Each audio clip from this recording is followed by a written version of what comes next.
Hey everybody, Drew McLellan here.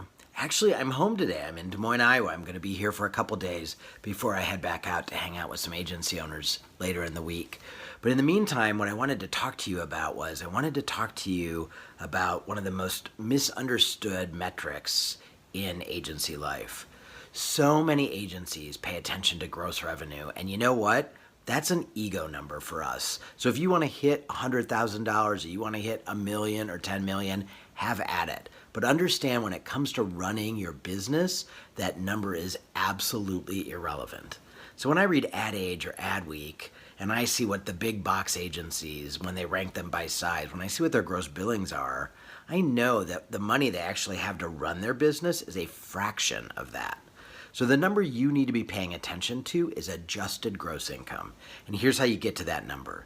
You take your gross revenue, everything you bill a client, and you subtract your cost of goods. And your cost of goods are anything, any expense you have, any hard expense that is associated with actually serving a client or doing a specific project for a client. So that might be media, it might be printing, it could be a subscription to a software that you use to track social likability. It is also all of your 1099s or contract labor. And the reason for that is, the reason why they don't drop down into the salary pool is even if you're a virtual agency and you operate primarily with 1099s, you would not give them money. You don't pay them when you don't have work for them. They are a cost of good. So anyway, you have your gross revenue minus your cost of goods, and what's left is your adjusted gross income.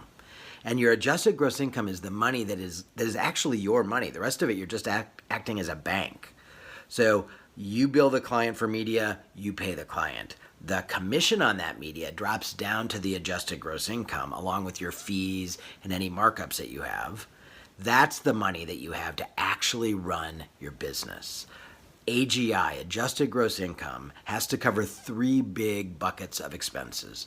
The first and biggest bucket is your salaries and benefits of your staff, your W-2 people, including you.